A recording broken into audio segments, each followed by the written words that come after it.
Deepika madam இப்போ உண்மையிலேயே பயங்கரமான ஒரு கோவத்துல இருக்காங்க. அதுவும் இல்லாம அடுத்ததா மல்லி என்ன பண்ண போறாங்க அப்படிங்கிற மாரி சொல்லி, இப்போ நம்ம தீபன் ரொம்ப பயப்பட போறாரு.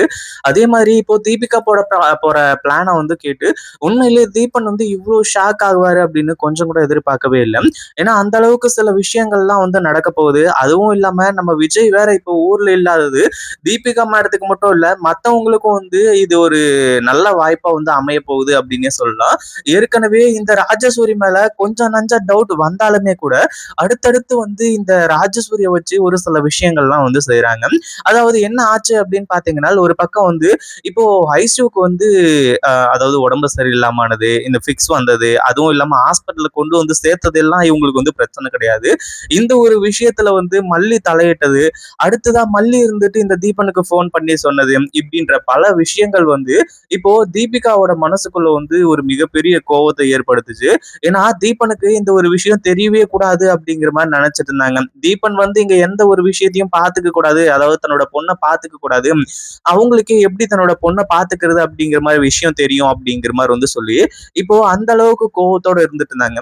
இப்போ நம்ம மல்லியோட அதாவது மல்லி மேல இன்னும் கோவம் தீபிகாவுக்கு இதனால அதிகமாக ஆரம்பிச்சிருச்சு. அதே மாதிரி நம்ம தீபனும் பயங்கர கோவத்தோட தீபிகாவை பலார்னு கன்னத்து மேலே ஆற விட்டுட்டு அதுக்கப்புறம் நிறைய விஷயங்களை சொன்னாங்க.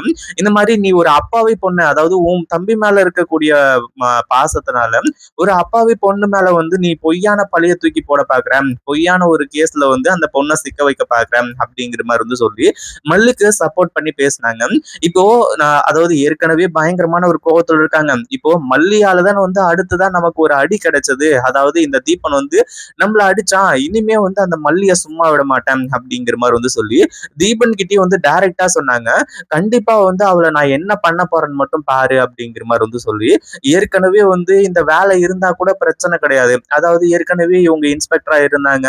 அந்த ஒரு டைம்ல மல்லிய இந்த கொலை கேஸ்ல எப்படியாச்சும் சிக்க வச்சு, அதாவது இந்த கொலையை அவங்க தான் பண்ணாங்க அப்படிங்கிற மாதிரி சொல்லி தீபிகா மேடம் முழுசா நம்புறாங்க.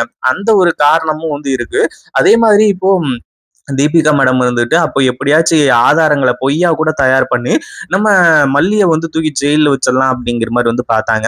ஆனா அது எதுக்குமே இவங்க இடம் கொடுக்கல. இப்போ இந்த தீபிகா மேடம் சஸ்பென்ஷன்ல இருக்கிறதுனால இதுக்கு மேல இந்த மல்லியை சும்மா விடக்கூடாது, மல்லிக்கு கோர்ட்ல எல்லாம் தண்டனை கிடைக்க கூடாது, நம்ம தான் தண்டனை கொடுக்கணும், இதுக்கு மேலயும் அவளை உயிரோட விட்டா கண்டிப்பா வேலைக்கு ஆகாது அப்படிங்கிற மாதிரி சொல்லி முடிவு பண்ணிட்டாங்க.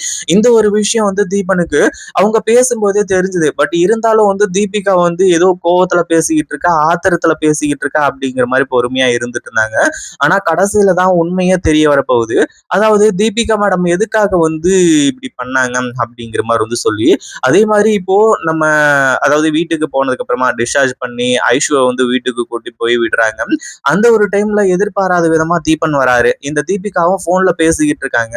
அதாவது ரவுடிங்களுக்கு போன் பண்ணி இந்த மாதிரி ஒருத்திய கடத்தணும், அந்த மல்லியை கடத்தணும் அப்படிங்கிற மாதிரி சொல்லிட்டு இருக்காங்க. அடுத்ததா ராஜேஸ்வரிக்கு போன் பண்ணி, ராஜி என்ன பண்ணிட்டு இருக்க, அதே மாதிரி இந்த கேஸை முடிக்கிறதுக்கான ஒரு நேரம் வந்துடுச்சு, இந்த கேஸ்ல மல்லி ஜெயிலுக்கு போனா மட்டும்தான் இந்த கேஸ் முடியும் அப்படின்னு இல்ல, மல்லி செத்து போனா கூட இந்த கேஸ் முடியும், அதுக்கான ஒரு வேலையை தான் பார்த்துக்கிட்டு இருக்கேன்.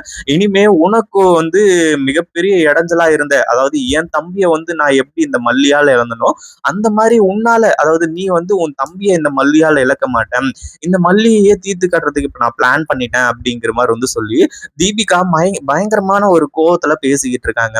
இதை கேட்ட உடனே ராஜேஸ்வரிக்கு பயங்கரமா ஒரு சந்தோஷம், அடுத்தடுத்து ரொம்ப சந்தோஷத்துல துள்ளி குதிச்சிட்டு இருக்காங்க. ஏன்னா ராஜேஸ்வரிக்கு இருந்த மிகப்பெரிய பிரச்சனையே மல்லி தான். இப்போ ஒரு பிரச்சனை ஓடிட்டு இருக்கு. அதாவது அந்த கவின் போன் பண்ணி இந்த மாதிரி பணத்தை கொடு, நீ சம்பந்தப்பட்ட வீடியோ எங்கிட்டு இருக்கு அப்படிங்கிற மாதிரி மிரட்டிட்டு இருக்காங்க. இது எல்லாமே ஒரு பக்கம் இருந்தாலுமே கூட இந்த ராஜேஸ்வரிக்கு மல்லியோட கதை முடியறது, மல்லி சாகிறது, இது எல்லாமே ரொம்ப சந்தோஷத்தை கொடுக்குது. ஏன்னா இந்த கொலை கேஸ் யார் மேல போகுது அப்படிங்கிறது தெரியல, நம்மளே மாற்றுறதுக்கான வாய்ப்பும் இருக்கு அப்படிங்கிற மாதிரி நினைச்சிட்டு இருந்தாங்க. ஆனா மல்லி செத்துட்டாங்க அப்படின்னா இந்த கேஸ்ல சம்பந்தப்பட்ட மல்லி இறந்துட்டாங்க அப்படிங்கிற மாதிரி சொல்லி இந்த கேஸை ஈஸியா க்ளோஸ் பண்ணிடலாம் அப்படிங்கிற மாதிரி சொல்லி பிளான் பண்ணியிருக்காங்க. அதே மாதிரி இப்போ நம்ம அதாவது தீபன் இந்த தீபிகா இந்த எல்லைக்கு போவான்னு கொஞ்சம் கூட எதிர்பார்க்கவே இல்லை.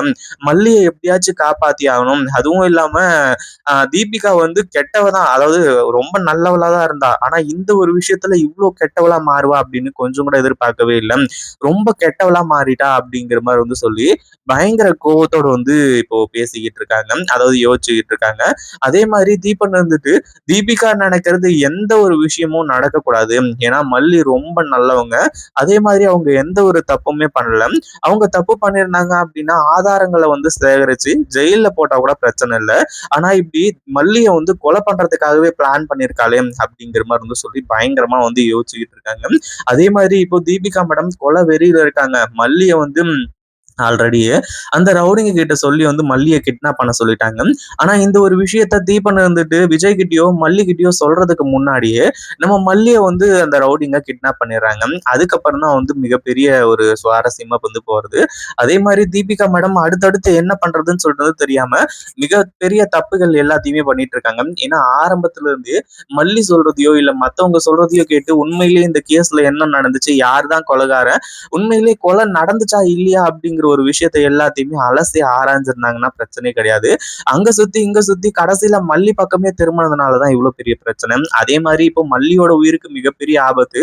இதுல விஜய் எல்லாம் வந்து அடுத்ததா என்ட்ரி கொடுத்து, தீபன் எல்லாம் வந்து என்ட்ரி கொடுத்து கடைசியில நம்ம மல்லியை வந்து காப்பாத்த போறாங்க. தீபிகா மடத்துக்கு மிகப்பெரிய ஒரு ஆப் வந்து வைக்க போறாங்க. இத பத்தி நீங்க என்ன நினைக்கிறீங்க? அந்த வீடியோ பிடிச்சிருந்தா லைக் பண்ணுங்க, ஷேர் பண்ணுங்க. இப்பதான் நம்ம சேனலுக்கு ஃபர்ஸ்ட் டைம் வரீங்க அப்படின்னா கீழ இருக்க சப்ஸ்கிரைப் பட்டனை பிரஸ் பண்ணிக்கோங்க.